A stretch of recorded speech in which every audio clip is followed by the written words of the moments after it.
তোমাদের সাথে শেয়ার করতে চলেছি আমাদের পরিবারের এক বিশেষ দিনের গল্প। মাসির মেয়ের মানসিক মানত রেখেছিল, আর সেই মানসিক পূরণ হয়েছে। সেই জন্যই চলেছি আমরা সবাই মিলে বদ্রীনাথ মন্দিরে। এই মন্দিরটা আমাদের খুব জাগ্রত মন্দির। বহু বছর ধরে আমাদের পরিবারের এই মন্দিরে পুজো দেওয়ার একটা ঐতিহ্য চলে আসছে। পুজোর জন্য তৈরি হয়েছে দুটো ঠাকুর, দুটোই রাধা। একটা মেশো মাথায় নিয়ে যাচ্ছে, আর একটা মামা কোলে নিয়ে হাঁটছে। আমরা যাচ্ছি ব্যান্ড পার্টি বাজিয়ে একদম মন্দিরের উদ্দেশ্যে। পুরো গ্রামটাই যেন নেচে উঠেছে শুভ লগ্নে। আমরা সবাই হাঁটতে হাঁটতে চলে এলাম মন্দিরের দিকে। মাসি, মেশো, দিদা, মামা, ভাই সবাই মিলে। এই মন্দিরে সবাই শনিবার আর মঙ্গলবার পুজো দিয়ে থাকে। আর এখানে তো আনন্দের আর শেষ নেই। সবার মনস্কামনা পূর্ণ হলে সবাই আসে মন্দির চত্বরে পুজো দিতে। একদম যেহেতু বাড়ির কাছেই মন্দির, তাই আমরা প্রায় সময় এই মন্দিরে চলে আসি পুজো দিতে। আর পুজো দেব, আনন্দ অনুষ্ঠান করব, এটাই তো আমাদের মধ্যে একটা আনন্দ। তো চলো সামনে গিয়ে দেখাচ্ছি মন্দিরের ভিতরের অংশটুকু। এটা একটা শিব মন্দির।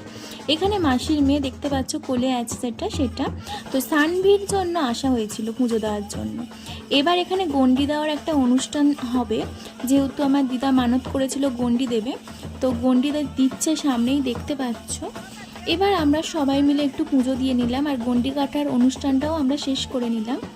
আর এই গণ্ডি যারা দেয় তাদের তখন নমস্কার করতে হয়, তার কারণ মনে করা হয় যে ঠাকুর তাদের সাথেই রয়েছে আর কি। আর আমার মা সামনে গঙ্গা জল ছড়া দিচ্ছে, আর দিদা গণ্ডি দিচ্ছে। গণ্ডির অনুষ্ঠান শেষ হয়ে পুজো টুজো সব দেওয়া আমাদের শেষ হয়ে গেল। এরপরেই আমি একটা অঘটন ঘটিয়ে ফেলেছি। আমার পাটা গেছে একদম গাছের গুঁড়িতে কেটে, আর সেই পাটা দিয়ে এতটাই রক্ত বেরোচ্ছিল আর এতটাই মাটি ঢুকে গিয়েছে পায়ে, যেহেতু খালি পায়ে ছিলাম, তো সেই পায়ের কাটা অবস্থাটা নিয়ে একদম অবস্থা গেছে খারাপ হয়ে। সেটা তোমাদের পরে দেখাচ্ছি। আর এখানে সব ধূপ বাতি সবাই জ্বালছে।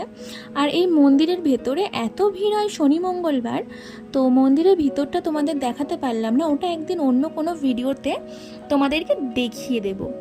পা কেটে গেলেও কিন্তু আমি খাওয়া মিস করিনি, পেট ভরে খেয়ে নেবো বলে চলে গেছিলাম, যেহেতু আজকে অনুষ্ঠানটা ছিল।